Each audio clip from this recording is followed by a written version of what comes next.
இப்போ நாம் பார்க்கக்கூடிய தலைப்பு பார்த்திங்கன்னா விசுவாவாசு வருடத்துடைய தமிழ் புத்தாண்டு பலன்களை பற்றி தான் இந்த காணொலியில் பார்த்துட்ருக்குறேங்க. இந்த தமிழ் புத்தாண்டில் பார்த்திங்க அப்படின்னா விருச்சிக ராசியில் பிறந்தவங்களுக்கு இது என்னென்ன மாற்றங்களை இந்த வருடம் கொடுக்க போகிறாரு அதை பற்றி தான் இந்த காணொலியில் பார்த்துட்ருக்குறோம். பொதுவாக பார்த்திங்கன்னா குரோதி வருடம் முடிஞ்சு இந்த விசுவாவாசு வருடம் பிறக்கப்படுதுங்க. இந்த பிறக்கப்படக்கூடிய இந்த ஒரு தருணத்தில் பார்த்திங்கன்னா சித்திரை மாதம் 1ஆம் தேதி திங்கட்கிழமை அதிகாலையில் சுவாதி நட்சத்திரம் 2ஆம் பாதத்தில் துலா ராசியில் மீன லக்னத்தில் ராகு பகவானுடைய திசையில், அதாவது 192 டிகிரியில் ஏப்ரல் மாதம் 14ஆம் தேதி அன்னைக்கு இந்தவுடைய வருடம் பிறக்கப்படுது. இப்படி பிறக்கக்கூடிய இந்த ஒரு காலகட்டத்தில் பார்த்திங்கன்னா காலச்சக்கரத்தின் 8வது ராசின்னு சொல்லக்கூடிய விருச்சிக ராசியில் பிறந்தவங்களுக்கு இந்த விசுவாவாசு வருடம் அதாவது நற்பலனை கொடுக்க போகிறாரா, இல்லை அதாவதுன்றது ஒரு முன்னேற்ற பாதையில் கொண்டுட்டு போகிறாரா அப்படின்றது நம்ம பார்த்துக்கலாம் இல்லைங்களா. இப்படிக்கு உண்டான ஒரு நேரத்தில் பார்த்தீங்க அப்படின்னா 10ஆம் இடத்துல இருந்த கேது பகவான் இப்போ உங்களுக்கு 9ஆம் இடத்துக்கு வராரு, பாக்கிய கேதுவாக வராரு. பொதுவாக ஒருத்தர் ஒரு விஷயம் நினச்ச விஷயம் கிடைச்சிருச்சுன்னா அது ஒரு கடவுள் செயல் சொல்கிறோம், ஒரு பாக்கியம் அப்படின்னு சொல்கிறோம் இல்லைங்களா. அந்த பாக்கிய ஸ்தானத்துக்கு உங்களுக்கு கேது பகவான் உட்காரும் பொழுது கண்டிப்பாக சொல்கிறேன், அதாவது இப்போ நம்ம முன்னோர்கள் தாத்தா பாட்டி இருக்கிறாங்க, அப்பா அம்மா இருக்கிறாங்க, கூட பிறந்தவங்க இருக்கிறாங்க, அவங்களுக்கெல்லாம் இந்த உடல் உபாதிகள் சரியில்லை, அதனால் நமக்கு மன உளைச்சல் அதிகமாக இருக்குது அப்படின்னா கண்டிப்பாக கொஞ்சம் இது சரியாகும். இப்போ நாம் பார்க்கக்கூடிய தலைப்பு அப்படின்னு பார்த்தீங்கன்னா விசுவாவாசு வருடத்துடைய தமிழ் புத்தாண்டு பலன்களை பற்றி தான் இந்த காணொலியில் பார்த்துட்ருக்குறோம். பொதுவாக பார்த்தீங்க அப்படின்னா இந்த விசுவாவாசு வருடம் பிறக்கக்கூடிய தருணம் சித்திரை மாதம் 1ஆம் தேதி திங்கட்கிழமை அதிகாலையில், அதாவதுன்றது சுவாதி நட்சத்திரம் 2ஆம் பாதத்தில் துலாம் ராசியில், அதாவதுன்றது மீன லக்னத்தில், இன்றைக்கின்றது 192 டிகிரியில் இன்றைக்கி ஏப்ரல் மாதம் 14ஆம் தேதி அன்னைக்கு இந்த வருடம் பிறக்கப்படுதுங்க. இப்படி பிறக்கக்கூடிய எந்த ஒரு தருணத்தில் பார்த்திங்கன்னா காலச்சக்கரத்தின் அதாவது 9வது ராசின்னு சொல்லக்கூடிய தனுசு ராசியில் பிறந்தவங்களுக்கு அதாவது இந்த வருடம் சாதகமாக இருக்க போகுதா அல்லது பாதகமாக இருக்க போகுதான்றதை பற்றி தான் இந்த காணொலியில் பார்த்துட்ருக்குறோம். பொதுவாக பார்த்திங்கன்னா தனுசு ராசிக்கும் மீன ராசிக்கும் அதிபதி யாருன்னு பார்த்தீங்கன்னா குரு பகவான், சரிங்களா.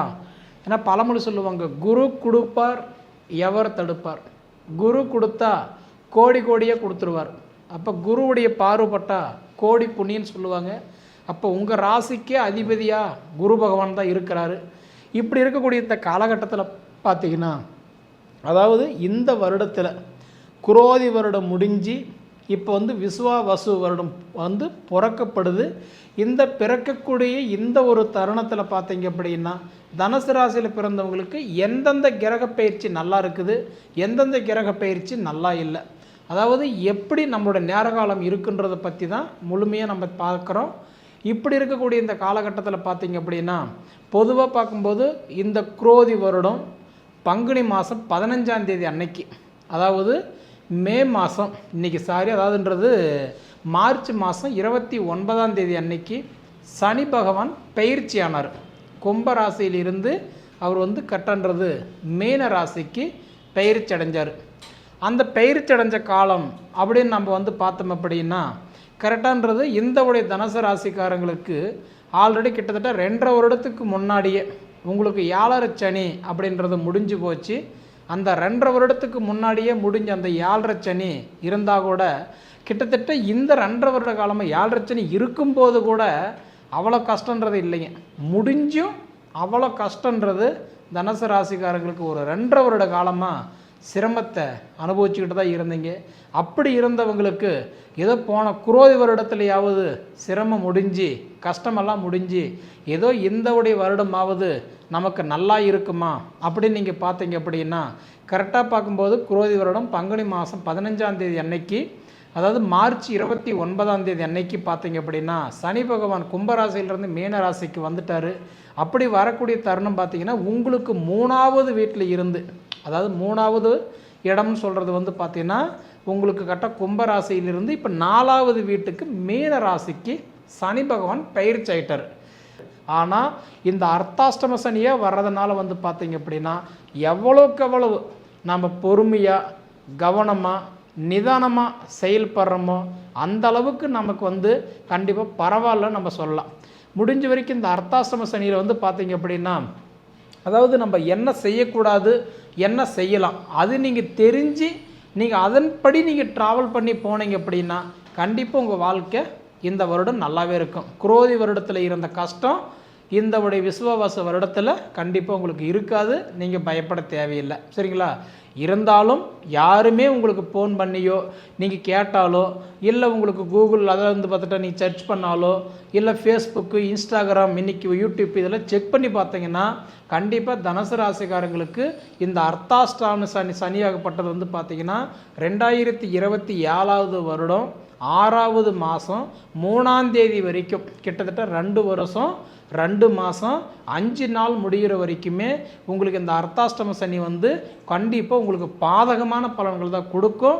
அதனால் உங்கள் சுய ஜாதகத்தை பார்த்துட்டு நம்ம எதை தொட்டு போனால் நல்லாயிருக்கும் அப்படின்றத பார்த்து அதுக்கு தகுந்த மாதிரி நீங்கள் ட்ராவல் பண்ணி போனால் உங்களுக்கு பரவாயில்லை. சரிங்களா? அடுத்தது பார்த்திங்கன்னா குரு பயிற்சி.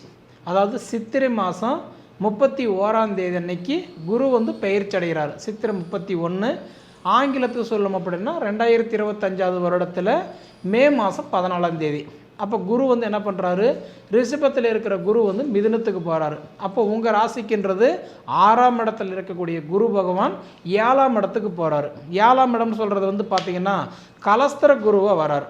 அதாவதுன்றது ருணரோக சத்ரு குருவாக இருக்கிறவர். அடுத்தது வந்து பார்த்திங்கன்னா கலஸ்தர குருவாக வராது. அப்படி வரக்கூடிய காலகட்டத்தில் வந்து பார்த்திங்க அப்படின்னா கலஸ்தர குரு இது வந்து முடிஞ்ச வரைக்கும் திருமணத்துக்கு நல்ல ஒரு பந்தம்னு சொல்லலாம். ஏன்னா மேக்சிமம் நமக்கு ஒரு கல்யாணம் பாக்கி ஏற்பாடு பண்ணுறோம்னா நம்ம என்ன சொல்கிறோம், ஐயா எனக்கு குரு பார்வை இருக்கா, ஏதோ கல்யாணம் பண்ணுறதுக்கு எனக்கு அந்த பாக்கியம் இருக்கா, எனக்கு இப்போ மாங்கல்யம் எப்போ ஆகும், எப்படி முடியும், நான் எந்த மாதிரி இடத்துல நான் கல்யாணம் எனக்கு பண்ணுவேன், இதெல்லாம் கேட்குறாங்க. பார்த்தீங்களா? குரு பார்வையில்னா ஒரு கல்யாணம் கூட பண்ண முடியாது. அப்படி பார்த்தீங்கன்னா உங்களுக்கு இப்போ கலஸ்தர குருவாக வந்திருக்கிறதுனால கிட்டத்தட்ட 2026 வருஷம் 2026 6வது மாதம் 1ஆம் தேதிக்குள்ளார பார்த்தீங்கன்னா கண்டிப்பாக தனுசு ராசிக்காரங்களுக்கு மாங்கல்ய தடையாக இருக்கிறவங்களுக்கு மாங்கல்யம் கண்டிப்பாக சொல்கிற முடிகிறதுக்கு வாய்ப்புண்டு.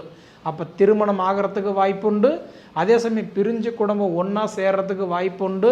குடும்பத்துக்குள்ளார அன்னொனியும் இல்லாமல் நிம்மதி இல்லாமல் போராடிட்டு இருக்கிறவங்களுக்கு திருமண யோகம் கண்டிப்பாக அமைகிறதுக்கு யோகம் உண்டு. ஏன்னா கலஸ்தர குரு திருமணத்துக்கு ஒரு வழிகாட்டியே இருப்பார். அப்போ உங்களுக்கு சனி பயிற்சி தான் நல்லா இல்லையே தவிர, ஆனால் குரு பயிற்சி கண்டிப்பாக சொல்கிறேன் உங்களுக்கு கண்டிப்பாக சூப்பராக இருக்குதுன்னு நம்ம எடுத்துக்கலாம். சரிங்களா? அதுக்கடுத்தது பார்த்திங்கன்னா வைகாசி மாதம் 4ஆம் தேதி அன்னைக்கு ராகு கேது பயிற்சி ஆகிறாரு.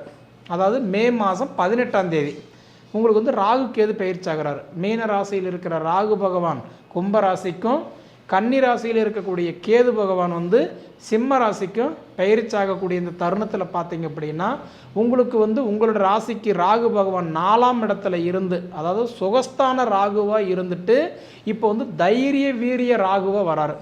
ஏன்னா இன்றைக்கி வந்து பார்த்தீங்கன்னா தைரிய ராகுவாக வர்றதுனால பார்த்தீங்கன்னா கிட்டத்தட்ட 60%. ஏன்னா ஒரு மனிதனுக்கு தைரியம் தான் முக்கியம் இல்லைங்களா? அந்த தைரிய ராகுவாக வரக்கூடிய இந்த காலகட்டத்தில் பார்த்தீங்க அப்படின்னா உங்களுக்கு ராகு பகவான் கண்டிப்பாக உங்களுக்கு எப்படி சொல்லுவாங்கன்னா உங்களுக்கு வந்து புது உறவு கண்டிப்பாக உங்களை தேடி வரும். புதுவுடைய ஃப்ரெண்ட்ஷிப்பு நட்பு கண்டிப்பாக உங்களுக்கு கிடைக்கும். சரிங்களா? நீங்கள் ரொம்ப நாளாக எதிர்பார்த்துக்கிட்டு இருந்த லேண்டு தோட்டம் இன்றைக்கி வந்து பார்த்தீங்கன்னா இடம் பூமி இதெல்லாம் உங்களுக்கு கிடைக்கிறது கண்டிப்பாக வாய்ப்பு உண்டு.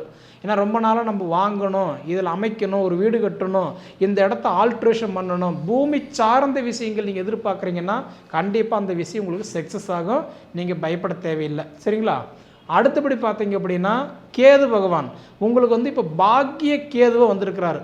10ஆம் இடத்துல இருந்த கேது பகவான் இப்போ உங்களுக்கு 9ஆம் இடத்துக்கு வராரு. பாக்கிய கேதுவாக வராரு.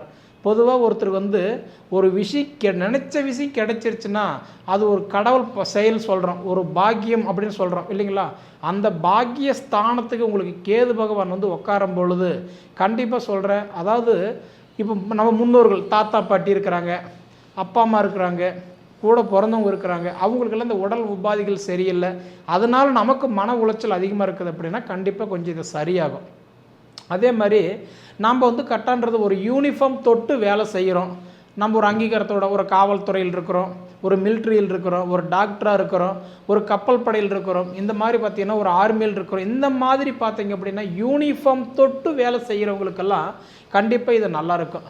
மற்றபடி இந்த ஐடி கம்பெனியில் வேலை செய்கிறவங்களா இருந்தாலும் சரி, ரெண்டாவது அதான்றது வந்து ஒரு எக்ஸ்போர்ட்டு இந்த மாதிரி ஒரு கம்பெனியில் வேலை செய்கிறவங்களா இருந்தால் கூட இந்த உடைய பாக்கிய கேதாகப்பட்டது உங்களுக்கு என்ன பண்ணுவாங்கன்னா ப்ரமோஷன், கைத்தட்டல், உங்களுக்கு பாராட்டுகள் இதெல்லாம் கண்டிப்பாக கிடைக்கிறதுக்கு வாய்ப்பு உண்டு. மொத்தத்தில் என்னன்னு பார்த்தீங்கன்னா உங்களுக்கு இந்த 3 கிரக பயிற்சிக்குமே, ஏன்னா முக்கியம் இந்த 3 கிரக பயிற்சிக்கு தான் நம்ம முக்கியத்துவம் கொடுத்தாகணும். காரணம் என்னென்னா இன்றைக்கி சந்திரன் ஒரு வீட்டிலேருந்து இன்னொரு வீட்டுக்கு மாறுறதுக்கு வெறும் 2.25 நாள் தான் டைம் எடுத்துக்கிறார். அப்போ அந்த 2.25 நாளில் ஒரு நடக்கக்கூடிய கிரகத்தை ஒரு வருஷத்துக்கு நம்ம பலன் சொல்ல முடியாது. அடுத்தது பார்த்திங்கன்னா அதாவது சூரியன், இன்றைக்கி புதன், சுக்கிரன் இதெல்லாம் ஒரு மாதத்துக்கு ஒரு தடவை மாறக்கூடிய கிரகம். அப்போ அந்த ஒரு மாதத்துக்கு மாறக்கூடிய ஒரு கிரகத்தை வச்சு ஒரு வருஷத்துக்கு நம்ம பலன் சொல்ல முடியாது. அடுத்தது பார்த்திங்கன்னா இந்த செவ்வாய் 1.5 மாதத்துக்கு ஒரு தடவை மாறுவார். அந்த 1.5 மாதத்துக்கு மாறக்கூடிய ஒரு செவ்வாயுடைய பயிற்சிக்கு ஒரு வருஷம் நம்ம பலன் சொல்ல முடியாது. இதெல்லாம் மாத பலனுக்கு தான் அந்த கிரகமெல்லாம் பொருந்துமே தவிர நம்ம வருஷ பலன் நம்ம எடுத்துக்கிட்டோம் அப்படின்னா அதாவது குரு, ராகு, கேது, சனி பகவான் இந்த 3 பயிற்சி தான் ஒரு வருடத்தை ஆளக்கூடிய தன்மை கொண்ட கிரகங்கள் நம்ம சொல்லலாம். சரிங்களா? இப்படி இருக்கும்போது ஆனால் தனுசு ராசியில் பிறந்தவங்களுக்கு என்ன ஒரே ஒரு கேள்வி தெரியுங்களா? 7.5 சனி முடிஞ்சு நமக்கு 2.5 வருஷம் ஆச்சு, இன்னும் நம்ம ஏன் கஷ்டப்படுறோம்? அந்த கேள்வி ஒவ்வொருத்தரோட மனசுலையும் கண்டிப்பாக இருந்துக்கிட்டு தான் இருக்குது. இப்படி இருந்தவங்களுக்கு கண்டிப்பாக உங்களுக்கு என்ன அப்படின்னா இந்த அடுத்தடுத்த கட்டத்துக்கு வந்து மாறும்போது உங்களுக்கு ஓரளவுக்கு நல்லாயிருக்கும். ஏன்னா இப்போ குரு பயிற்சி பார்த்திங்கன்னா உங்களுக்கு மே 14ஆம் தேதி ஆகுதுன்னு சொன்னேன். மிதுன ராசிக்கு வரக்கூடிய குரு பார்த்திங்கன்னா 5ஆம் இடமா துலா ராசியும் 7ஆம் இடமும் உங்கள் ராசி தான் பார்க்குறாரு. ஏன்னா குரு வந்து தன் சொந்த வீட்டையே பார்க்குறாரு. சரிங்களா? அதே மாதிரி பார்த்தீங்க அப்படின்னா உங்களுக்கு இந்த ராகு பகவானப்பட்டது மீன ராசியிலிருந்து அதாவது வந்து கும்பராசிக்கு வரும்போது 3ஆம் இடமாக ராகு உங்கள் ராசி தான் பார்க்குறாரு. இந்த உடைய காம்போலாம் பார்த்தீங்க அப்படின்னா நிச்சயமாக உங்களுக்கு ஒரு நல்ல பலன்களை கொடுப்பாரு. சரிங்களா? இப்போ சனி பயிற்சி கூட உங்களுக்கு சரியில்லைன்னு சொல்கிறோம், ஆனால் சனி பார்வை உங்கள் ராசி தான் பார்க்குறாரு 10ஆம் இடமா. ஏன்னா 3 ராசி சனி வந்து மீனத்திலிருந்து 10வது ராசியை உங்கள் ராசி பார்க்குறாரு. குரு பகவான் மிதுன ராசியிலிருந்து 7ஆம் இடமும் உங்கள் ராசி பார்க்குறாரு. ராகு பகவான் கும்பராசியிலிருந்து 3ஆம் இடமும் உங்கள் ராசி பார்க்குறாரு. இது எல்லாமே உங்கள் சுய ஜாதகத்தில் கிரகங்கள் நல்ல நிலைமையிலிருந்து இதே பாரு உங்கள் சுய ஜாதகத்தில் பார்த்து நல்லா இருந்துச்சு அப்படின்னா லக்ன ரீதியாக நல்லா இருந்துச்சு அப்படின்னா கண்டிப்பாக சொல்கிறேன் உங்கள் லைஃப் பிரகாசமாக இருக்குன்றதில் மாற்றமே கிடையாது. சரிங்களா? ஏன்னா இது வந்து பொது பலன். பொது பலனும் போது சந்திரன் அடிப்படையை வச்சு தான் நம்ம பலன் சொல்கிறோம். ஆனால் சுய ஜாதகம் பார்க்கும்போது என்ன பண்ணுறோம், லக்னத்தை அடிப்படையை வச்சு பலன் சொல்கிறோம் இல்லைங்களா? அதனால் உங்கள் சுய ஜாதகத்தை பாருங்கள். உங்கள் சுய ஜாதகத்தை பார்த்துட்டு எப்படி போனால் நல்லாயிருக்கும், எதை தொட்டால் நல்லாயிருக்கும் அப்படின்றத நீங்கள் பார்த்துக்கிட்டு அதுக்கு தகுந்த மாதிரி ட்ராவல் பண்ணுங்கள். உங்கள் கண்டிப்பாக உங்கள் லைஃப் நல்லாயிருக்கும். சரிங்களா? சரி நேயர்களே, உங்கள் பொன்னான நேரத்தை ஒதுக்கி இவ்வளவு நேரம் என்னோடய காணொலியை நீங்கள் முழுமையாக பார்த்ததுக்கு மனசிலிருந்து கேட்டுக்கிறேனுங்க. நன்றி.